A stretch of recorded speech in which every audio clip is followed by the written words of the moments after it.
ஆண்டவரும் இரட்சகருமாகிய இயேசு கிறிஸ்துவின் நாமத்தில் வாழ்த்துக்கள். இந்த நாளிலும் ரோமர் 14வது அதிகாரத்தை தியானிக்கலாம்.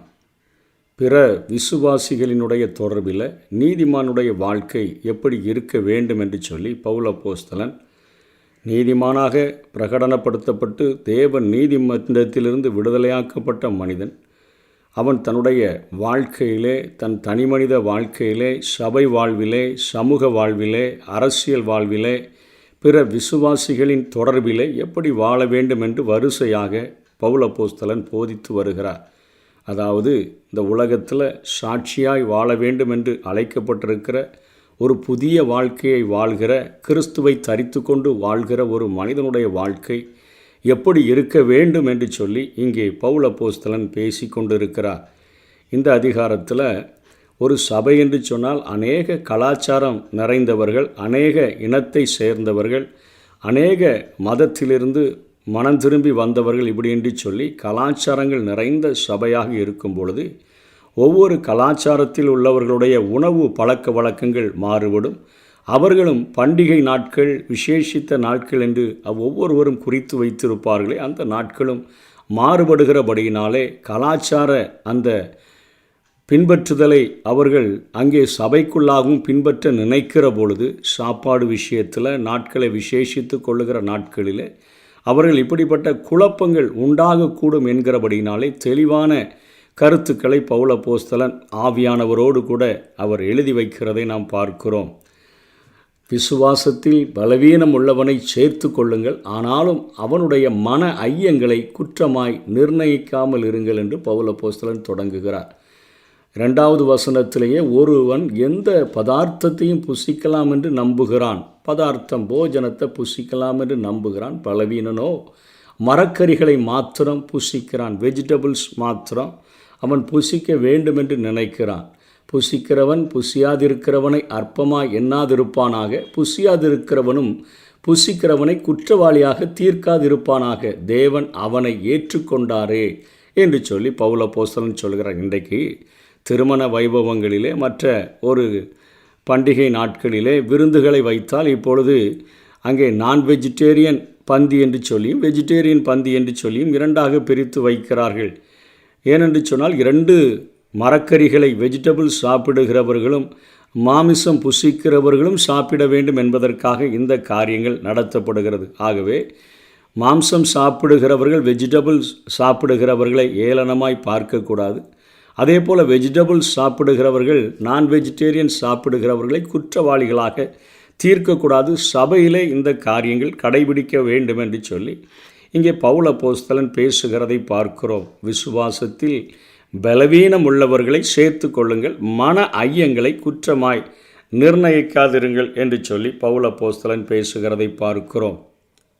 ஒருவன் எந்த உணவையும் புசிக்கலாம் என்று நம்புகிறான், பலவீனமானவனோ மரக்கறிகளை மாத்திரம் சாப்பிடுகிறான். யூதரிலிருந்தும் புறஜாதிகளிலிருந்தும் வந்தவர்களை கொண்டு அந்த விளங்கிய ரோம திருச்சபையில் அவர்களுடைய பண்டிகை நாட்கள், உணவு பழக்கங்கள் பற்றிய காரியங்களில் வேறுபாடுகள் அதிகமாக காணப்பட்டது. இதனால் ஒருவருக்கொருவர் குற்றம் சாட்டக்கூடியவர்களாக இருந்தார்கள். கலாச்சாரங்களின் தொடர்பிலான அந்த வேறுபாட்டின் நிமித்தமாக குழப்பங்கள், தேவையில்லாத குழப்பங்கள் சபைகளுக்குள்ளாக வந்து கொண்டிருந்தன. உணவுகளை பொறுத்தவரை யூதரை போன்ற கட்டுப்பாடுகள் புதிய ஏற்பாட்டில் அங்கே கொடுக்கப்படவில்லை. கலாச்சாரங்களுக்கு ஏற்ப மாறுபாடுகள் இருந்தது. விக்கிரகங்களுக்கு படைத்தவை தவிர மற்ற எல்லாவற்றையும் புசிக்கலாம் என்கிற காரியங்கள் தான் அங்கே புதிய ஏற்பாட்டில் அவர்கள் அப்போஸ்தலர்களால் அது அங்கீகரிக்கப்பட்ட ஒன்றாக இருந்தது. போதைப் பொருட்களையும் நாம் விலக்க வேண்டும். ஏன்னா என்று சொன்னால் சாராயத்தை நாடி அதிகாலமே அதை தேடி போகிறவனுக்கு ஐயோ என்று வேதம் சொல்லுகிறதை பார்க்கிறோம். உணவை அளவுக்கு உண்ண வேண்டும். உணவு பழக்கங்களை வைத்து பிறரை இழிவாக எண்ணக்கூடாது. எனவே இவற்றில் அவர் பவுல் அப்போஸ்தலன் 3வது 4வது வசனத்தில் புசிக்கிறவன் புசியாதிருக்கிறவனை அற்பமாய் எண்ணாதிருப்பானாக, புசியாதிருக்கிறவனும் புசிக்கிறவனை குற்றவாளியாக தீர்க்காதிருப்பானாக, தேவன் அவனை ஏற்றுக்கொண்டாரே.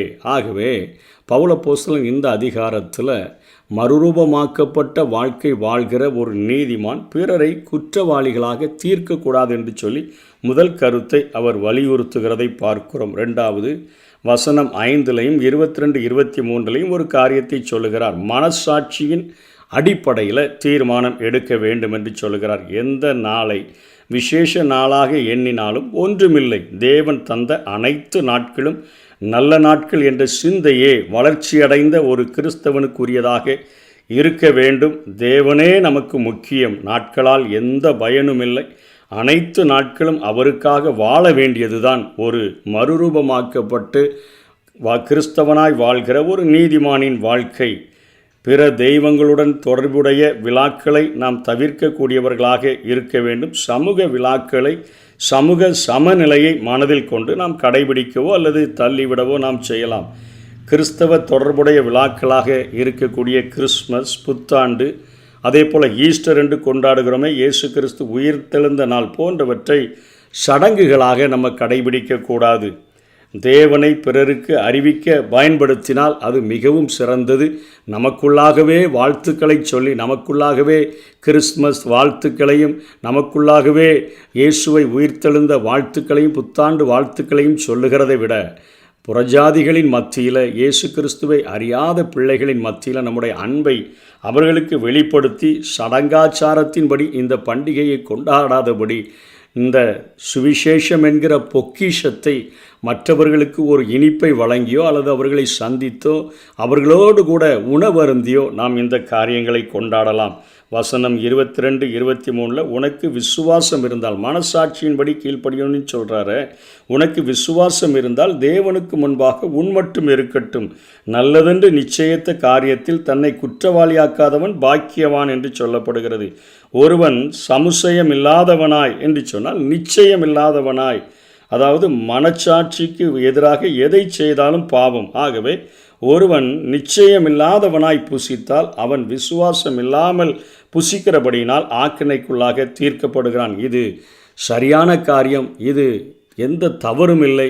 தேவன் உண்டாக்கின பதார்த்தங்கள் தேவன் உண்டாக்கியிருக்கிற நாள் என்று சொல்லி விசுவாசத்தோடு கூட அவன் கடைபிடித்தால் அவன் குற்றவாளியாக ஆக்கினைக்குள்ளாக தீர்க்கப்படான். பயந்து போய் இது தவறாக இருக்குமோ என்று சொல்லி மறைத்தோ ஒளித்தோ அவன் செய்ய நினைத்தால் ஆக்கினைக்குள்ளாக தீர்க்கப்படுகிறான். விசுவாசத்தினாலே வராத அனைத்தும் பாவமே என்று சொல்லி பவுலப்போஸ்தலன் எழுதுகிறார். மூன்றாவது பவுலப்போஸ்தலன் இங்கே பிற விசுவாசிகளினுடைய தொடர்பிலே மறுரூபமாக்கப்பட்ட வாழ்க்கை வாழ்கிற நீதிமான் எப்படி இருக்க வேண்டும் என்று சொல்லுகிறார். வசனம் 7, 8, 12 பார்த்தோம் என்று சொன்னால், நாம் விரும்பியது போல அல்ல, பிறரையும் மனதில் கொண்டு தீர்மானங்களை எடுக்க வேண்டும் என்று சொல்லுகிறார். அருமையாக இங்கே போதிக்கிறதை நாம் பார்க்கிறோம். முதல் காரியத்தில் பிறரை குற்றப்படுத்தக்கூடாது என்று சொன்னால், இரண்டாவது காரியத்தில் அருமையாக மனசாட்சியின்படி நாம் கீழ்ப்படிய வேண்டும், நாம் தீர்மானங்களை எடுக்க வேண்டும் என்று சொன்னார். இப்பொழுது நாம் விரும்பியது போல அல்ல, பிறரையும் மனதில் கொண்டு தீர்மானங்களை எடுக்க வேண்டும். ஏனெனில் நமது பழக்க வழக்கங்களுக்கும் கணக்கு ஒப்புவிக்க வேண்டும் என்று பவுலப்போஸ்தலன் சொல்லுகிறார். நம்மில் ஒருவனும் தனக்கென்று பிழைக்கிறதும் இல்லை, ஒருவனும் தனக்கென்று மரிக்கிறதும் இல்லை. நாம் பிழைத்தாலும் கர்த்தருக்கென்று பிழைக்கிறோம், நாம் மரித்தாலும் கர்த்தருக்கென்று மரிக்கிறோம்.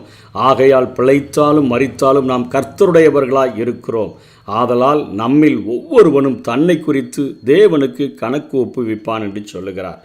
நான்காவதாக, நமது சுதந்திரமானது பிறருக்கு இடரலாய் இருக்கக்கூடாது. வசனம் 13 சொல்லுகிறார், இப்படி இருக்க நான் இனிமேல் ஒருவரை ஒருவர் குற்றவாளிகள் என்று தீர்க்காதிருப்போமாக, ஒருவனும் தன் சகோதரனுக்கு முன்பாக தடுக்கலையும் இடரலையும் போடலாகாதென்றே தீர்மானித்து கொள்ளுங்கள் என்று சொல்கிறார். நம்ம அனுபவிக்கிற ஒரு சுதந்திரம் அது பிறருக்கு இடரலாய் இருக்கக்கூடாது. நாம் இனிமேல் ஒருவரை ஒருவர் குற்றவாளிகள் என்று தீர்க்காமல் இருக்கணும். ஒருவனும் தன் சகோதரனுக்கு முன்பாக நம்ம கடைபிடிக்கிற அந்த காரியத்தினால் தடுக்கலை இடரலை அவர் முன்பாக போடக்கூடாது என்று நமக்குள்ளாக ஒரு தீர்மானம் எடுத்து வாழ வேண்டும் என்று கற்றுக் கொடுக்கிறார்.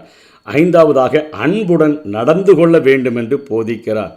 பழக்க வழக்கங்களின் பெயரினால் பிரச்சனைகளை உருவாக்கக்கூடியவர்களாக இருக்கக்கூடாது.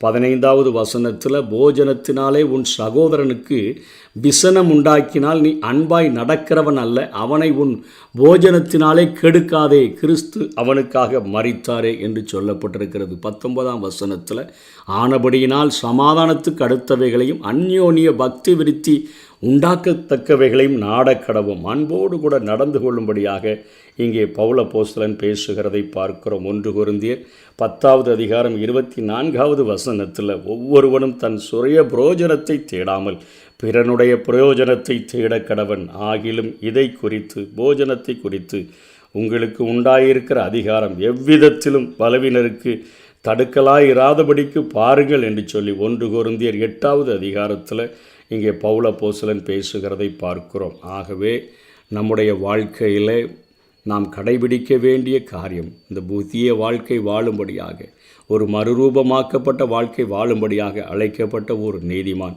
சக விசுவாசியின் இடத்துல, ஒரு சபையின் மத்தியில், ஒரு உணவுப் பொருட்களை உண்கிற காரியத்தில், நாட்களை விசேஷித்து கொள்ளுகிற காரியத்தில் நம் நிமித்தமாக ஒரு உபத்திரவமோ, ஒரு பிரச்சனையோ, ஒரு போராட்டமோ, ஒரு கலவரமோ வந்து விடாதபடி நாம் நம்முடைய வாழ்க்கையை இந்த வேத வசனத்தின் வெளிச்சத்தில் அமைத்து கொண்டோம் என்று சொன்னால் நாம் உபகாரமாக சபைக்கு இருப்போம், உதவி செய்கிறவர்களாக இருப்போம், சாட்சிகளாக இருப்போம். அப்படிப்பட்ட வாழ்க்கை வாழுவோம். கர்த்தர் தாமே நம்மை ஆசீர்வதிப்பாராக.